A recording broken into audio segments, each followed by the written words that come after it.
Hello नमस्कार माझ्या सर्व लाडक्या ताई आणि दादांना श्री स्वामी समर्थ। तुम्हा सर्वांना आजचा दिवस खूप छान जाओ ही स्वामींच्या चरणी प्रार्थना। तर जो गुरुपौर्णिमेचा व्हिडिओ होता हा तुम्हाला 2 पार्टमध्ये आला, म्हणजेच जी सकाळची मी सेवा केली होती तो व्हिडिओ मी तुमच्यासोबत वेगळा शेअर केला आणि जी संध्याकाळी सेवा केली होती तर तो देखील व्हिडिओ मी तुमच्यासोबत म्हणजे दुसऱ्या व्हिडिओमध्ये मी शेअर केला। आणि या व्हिडिओमध्ये जेव्हा आपण उत्तरपूजा करतो म्हणजेच जेव्हा आपण पूजा उचलतो तर त्यालाच आपण उत्तरपूजा म्हणतो। तर तो आता या व्हिडिओमध्ये तुमच्यासोबत मी शेअर करत आहे। तर व्हिडिओच्या माध्यमातून जर तुम्ही माझ्या चॅनलवरती नवीन आले असाल तर चॅनलला सबस्क्राईब करून कमेंटमध्ये श्री स्वामी समर्थ नक्की लिहा। तर आपण कोणतीही सेवा सुरू करण्या अगोदर दिवा प्रज्वलित करून घेतो। तर ज्या समया होत्या तर त्या चालूच होत्या आणि जो अखंड दिवा मी लावला होता तर तो मी यासाठी लावला होता कारण आपण जेव्हा कोणतीही सेवा करतो तर तेव्हा आपण एक दिवा असा लावायचा की तो म्हणजे आपली सेवा होईपर्यंत चालूच राहायला पाहिजे। त्यामुळे जो अखंड दिवा होता तर तो मी कंटिन्यू म्हणजे चालूच ठेवला। त्यानंतर जी पूजा मांडणी मी केली होती तर सुरुवातीला महाराजांना मी अष्टगंध लावून घेतलं आणि त्यानंतर एक अगरबत्ती लावून घेतली। यानंतर महाराजांची मी एक माळ जप देखील करून घेतली। त्यानंतर महाराजांची आरती होती तर ती देखील मी केली। त्यानंतर मग पूजा उचलण्यासाठी मी सुरुवात केली आणि जो हा मुकुट तुम्ही आता बघत आहात तर हा खास करून मी महाराजांसाठी तयार केला होता। म्हणजेच गुरुपौर्णिमा होती त्यामुळे जो महाराजांसाठी मुकुट होता तर तो मी तयार केला होता।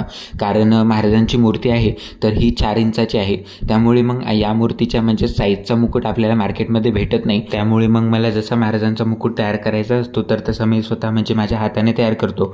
जेही साहित्य लागतं म्हणजे मुकुट तयार करण्यासाठी तर ते मी ऑनलाईन बनवलेलं आहे, ते देखील मी तुमच्यासोबत नक्की शेअर करेल। म्हणजेच एक मुकुट अजून मला महाराजांसाठी म्हणजेच डेली यूजसाठी बनवायचा आहे तर तो व्हिडिओमध्ये मी तुमच्यासोबत नक्की शेअर करेल। म्हणजेच आपण महाराजांच्या मूर्तीसाठी मुकुट कशा प्रकारे तयार करू शकतो, म्हणजेच तुम्ही देखील तुमच्या घरी महाराजांच्या मूर्तीसाठी मुकुट तयार करू शकता। त्यानंतर जी पूजा होती तर ती हळूहळू उचलून घेतली। म्हणजेच जे वस्त्र मी पूजेमध्ये यूज केले होते तर ते नंतर मग मी उचलून घेतले आणि जो चौरंग मी पूजेमध्ये यूज केला होता तर मी बाहेरगावी आहे त्यामुळे मला जसं म्हणजे साहित्य लागतं पूजेसाठी तर तसं मी ते विकत घेत असतो।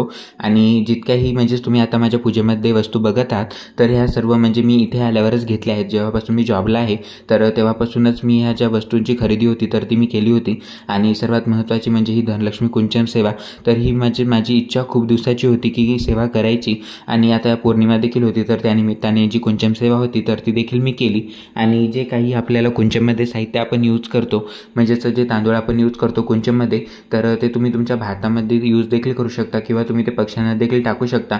आणि जे देखील तुम्ही रत्न वगैरे पूजेमध्ये यूज करता म्हणजेच आपल्याला कुंचनमध्ये ज्या कवड्या म्हणजेच जे साहित्य आपण टाकत असतो म्हणजेच पोवळे, त्यानंतर गोमती चक्र, यानंतर कवड्या, त्याचबरोबर जे पंचरत्न असतात ते आपण टाकत असतो, पोवळे, तर अशा प्रकारे आपण जे साहित्य पूजेमध्ये यूज करतो तर तेच आपल्याला कंटिन्यू पूजेमध्ये यूज करायचं असतं। तर हा तुम्ही कुंचन बघत आहात तर हा पितळेचा कुंचन आहे आणि याचा देखील मी व्हिडिओ तुमच्यासोबत शेअर केला की मी हा कुंचन कोणाकडून बनवला आणि त्यांची जी प्राईस वगैरे आहे तर तुम्ही त्यांना विचारू शकता। त्याचबरोबर याच्यासोबतच म्हणजेच मला ज्या गोष्टी आपल्याला कुंचनच्या पूजेमध्ये लागतात तर त्या देखील रिसीव झाल्या। म्हणजेच आपल्याला वेगळं काही दुसरं सामान घ्यायची गरज नाही आहे। आणि जो चांदीचा कॉईन होता तर तो खास करून मी कुंचन सेवेसाठीच घेतला होता। म्हणजेच जेव्हाही आपण कुंचन सेवा करतो तर एखादी तरी चांदीची वस्तू आपल्याकडे असायला हवी, कारण चांदी ही माता लक्ष्मीला प्रिय आहे। त्यामुळे जो चांदीचा कॉईन होता तर खास करून मी कुंचन सेवेसाठी घेतला होता। जो चांदीचा कॉईन होता तर तो देखील मी तुमच्यासोबत शेअर केला की तो देखील मी कोणाकडून बनवला आणि चांदीच्या कॉईनचा देखील अभिषेकाचा व्हिडिओ मी तुमच्यासोबत शेअर केला। म्हणजेच चांदीचा कॉईन जे होता त्याच्यावर महालक्ष्मी देवीचं छायाचित्र आहे त्यामुळे त्याची देखील मी स्थापना म्हणजे चांगल्या प्रकारे केली आणि तो व्हिडिओ मी तुमच्यासोबत शेअर केला। जर तुम्ही तो बघितला नसेल तर नक्की बघा। म्हणजेच मंगळवारीच मी जो चांदीचा कॉईन होता तर त्याची जी स्थापना होती माझ्या देवघरामध्ये केली होती। आणि त्यानंतर हळूहळू सर्व जे साहित्य होतं तर ते आपल्याला तांदळाच्या बाहेर काढावं लागतं। म्हणजेच आपण एक एक लेअर टाकत असतो कुंचनमध्ये तर ते साहित्य म्हणजेच आपल्या इकडे तिकडे कुठे जाऊ नये, त्यामुळे तुम्हाला जसं ते पार्सल रिसीव होतं ज्या गोष्टींमध्ये तुम्हाला ते पार्सल म्हणजे मिळतं, ज्या वस्तू असतात तर त्याच्यामध्येच तुम्ही त्या जर ठेवल्या तर त्या म्हणजे जास्त दिवस टिकतात देखील आणि म्हणजे हरपत देखील नाहीत। कारण याच्यामध्ये कुंचन सेवेमध्ये आपण जे साहित्य यूज करतो तर ते खूप छोट्या छोट्या वस्तू असतात, त्यामुळे आपण जर त्या इकडे तिकडे ठेवल्या तर त्या हरपतात देखील। त्यामुळे तुम्ही एकाच जागी सर्व वस्तू जर ठेवल्या तर तुम्हाला देखील पुढच्या वेळेस त्या मिळून जातील। आणि कुंचनची सेवा आहे तर ही आपण मंगळवारी, शुक्रवारी किंवा पौर्णिमेला देखील करू शकतो। तुम्हाला जसं शक्य होईल तशा प्रकारे तुम्ही कुंचम सेवा करू शकता। तर मी देखील म्हणजेच मंगळवारी किंवा शुक्रवारी अशा प्रकारे करत नाही, कारण मला म्हणजे तेवढा टाईम भेटत नाही। फक्त पौर्णिमेलाच म्हणजेच आता जेव्हापासून मी न्यू कुंचम आणला तर आता पौर्णिमेला म्हणजेच आता ही गुरुपौर्णिमेच्या वेळेस मी कुंचमची सेवा केली होती आणि यानंतर मंगळवारी किंवा जर शुक्रवारी मी कुंचमची सेवा केली तर डिटेलमधला व्हिडिओ मी तुमच्यासोबत नक्कीच शेअर करेल। आणि जे शंखचक्र दिवे मी पूजेमध्ये यूज केले होते तर हे देखील म्हणजेच माता लक्ष्मीला प्रिय आहेत, कारण शंखचक्र हे भगवान विष्णूंचं प्रतीक आहे आणि जिथे आपण भगवान विष्णूंची सेवा करतो तर तिथे माता लक्ष्मी असतेच। त्यामुळे मी कोणती म्हणजे जेव्हा माता लक्ष्मीची सेवा करतो तर त्यामध्ये कुंचम सेवेमध्ये किंवा माता लक्ष्मीची जेव्हा मी शुक्रवारी सेवा केली होती किंवा मंगळवारची सेवा करतो तर त्या सेवेमध्ये मी जे माझ्याकडे दिवे आहेत शंखचक्र दिवे तर ते मी यूज करत असतो, कारण ते एक प्रतीक म्हणून म्हणजे विष्णूंचं प्रतीक आपण मानतो। त्यामुळे मग ते दिव्यांचा यूज मी माझ्या पूजेमध्ये करत असतो।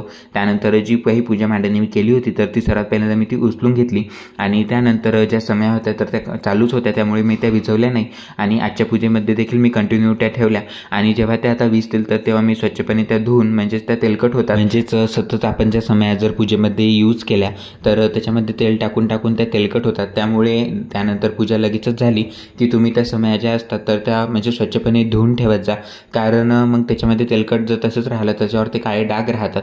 त्यामुळे मी तरी म्हणजे समयांचा जेव्हा यूज करतो पूजेमध्ये तर पूजा झाल्यानंतर मी त्या समया स्वच्छपणे धुवून ठेवतो, जेणेकरून जेव्हा आपण आता पुढच्या वेळेस समया ते घेऊ तर आपल्याला जास्त वेळ लागत नाही भांडे क्लीन करण्यासाठी। कारण कोणतेही जेव्हा मी सेवा करतो तर तेव्हा मी सर्व जी भांडी असतात पूजेची तर ती सर्व क्लीन करूनच घेतो आणि त्यानंतरच सेवेला सुरुवात करतो। तर जी काही मग पूजेची मांडणी मी केली होती तर ती उचलून घेतली। त्यानंतर देवपूजा देखील करायची होती, तर आज देखील मला म्हणजे चांगल्याच प्रमाणात फुलं जी होती तर ती मिळून गेली। आणि त्यानंतर जो मंगल कलश होता तर तो मी चेंज नाही केला, तो तसाच राहू दिला, कारण आपण म्हणजेच गुरुपौर्णिमेच्या दिवशीच मी हा चेंज केला होता। म्हणजेच जेव्हा पौर्णिमा होती तर तेव्हा त्याचे पानं जे होते तर ते मी चेंज केले होते, त्यामुळे मग शुक्रवारी मी पानं चेंज केले नाहीत। त्यानंतर जी आजची सेवा होती तर ती देखील मी करून घेतली आणि मला आज गुलाबाचे देखील फुलं मिळून गेले होते। त्यामुळे महाराजांना मी गुलाबाचं फुल अर्पण केलं, कारण महाराजांना गुलाबाचे फुल खूप प्रिय आहे। म्हणजे जेव्हा आपण गुरुपद घेतो तर तेव्हा देखील आपल्याकडे गुलाबाचंच फुल असायला हवं, नाहीतर तुम्ही दुसरे देखील कोणत्या जरी फुल घेतले तरी चालते। आणि महाराजांना चाफा खूप आवडतो, त्यामुळे जी माझ्याकडे चाफ्याची वेणी होती तर तिचा मी पूजेमध्ये यूज केला होता, ती देखील मी तुमच्यासोबत शेअर केली की मी कोणाकडून बोलवली। महाराजांची जी गुरुपौर्णिमा होती तर ती खूप छान प्रकारे साजरी केली आणि मला देखील खूप छान वाटले महाराजांची सेवा करून। महाराज अशीच त्यांची सेवा माझ्या हातून करून घेऊ हीच मी महाराजांच्या चरणी प्रार्थना करत असतो। आणि त्याचबरोबर जी आजची सेवा होती म्हणजेच आजचा शुक्रवार होता तर जो म्हणजे 4, 5 आणि 6 हे 3 अध्याय आपल्याला वाचायचे असतात नित्यसेवेमधले, तर ते देखील मी वाचून घेतले। त्यानंतर जी महाराजांची आरती होती ती मी करून घेतली। यानंतर जो स्वयंपाक होता तर तो देखील मला करायचा होता, म्हणजेच स्वयंपाक मी हातानेच तयार करतो, कारण इकडे मेस वगैरे नाही आहे, त्यामुळे जो स्वयंपाक असतो तर ते मी हातानेच तयार करतो। आणि सुरुवातीला महाराजांना मी नैवेद्य दाखवतो आणि तोच मी ग्रहण करतो। त्यानंतर मग मी ऑफिसला जातो। मी स्वामी सेवेला म्हणजे ज्या ज्या गोष्टी लागतात तर त्या देखील मी तुमच्यासोबत नक्की शेअर करेल एका व्हिडिओमध्ये।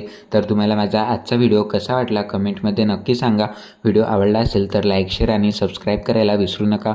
भेटूया अशाच नवनवीन माहितीपूर्ण व्हिडिओसोबत, तोपर्यंत सर्वांना पुन्हा एकदा श्री स्वामी समर्थ।